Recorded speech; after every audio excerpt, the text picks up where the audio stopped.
ইশরাক হোসেনকে ঢাকা দক্ষিণ সিটি কর্পোরেশনের মেয়রের দায়িত্ব নেওয়ার দাবিতে চতুর্থ দিনের মতো আন্দোলন চালিয়ে যাচ্ছেন তার সমর্থকরা। টানা আন্দোলনে সিটি কর্পোরেশন কার্যালয়ে তৈরি হয়েছে অচলাবস্থা। বিক্ষোভকারীরা নগর ভবন সহ আঞ্চলিক কার্যালয়গুলোতে তালা দেওয়ার কারণে বন্ধ রয়েছে সব ধরনের নাগরিক সেবা। ভোগান্তিতে পড়েছেন সেবা গ্রহীতারাও। দাবি আদায়ে সোমবারও নগর ভবনে ব্লকেট কর্মসূচি ঘোষণা করেছেন ইশরাকের সমর্থকরা। মনির মিল্লাতের প্রতিবেদন।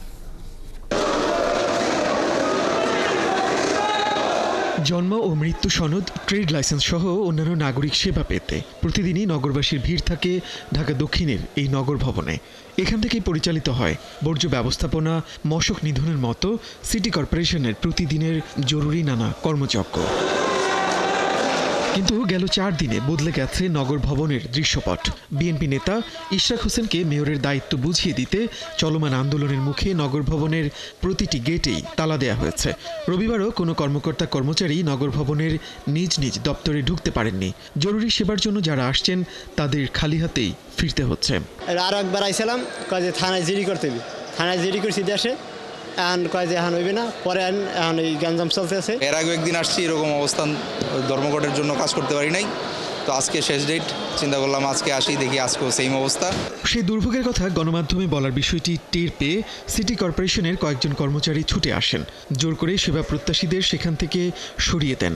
এদিন সিটি কর্পোরেশনের শ্রমিক কর্মচারীদের একটি অংশ ইশরাককে মেয়রের দায়িত্ব দেওয়ার পক্ষে সমর্থন জানিয়ে আন্দোলনে যোগ দেন।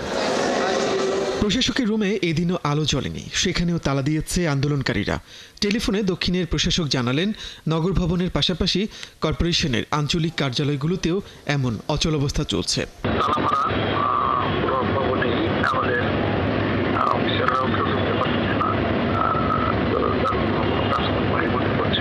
আপনাদের আঞ্চলিক অফিস যেগুলো রয়েছে সেগুলো পরিস্থিতি এগুলো কার্যক্রম চলছে না।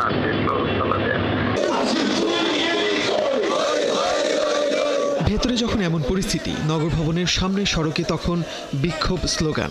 নির্বাচন কমিশনের গেজেট প্রকাশের পরও ইশরাক হোসেনকে শপথ পড়ানোর কোনো উদ্যোগ না নেওয়ায় স্থানীয় সরকার উপদেষ্টার পদত্যাগের দাবি তোলেন আন্দোলনকারীরা। এই নগর ভবন বাঁচাতে হইলে আমাদের নির্বাচিত মেয়র খুবই দরকার, এটা আমাদের প্রাণের দাবি। নগরবাসীকে দুর্ভোগ কষ্ট দিতেছে আসিফ সাহেব ব্যক্তিগতভাবে।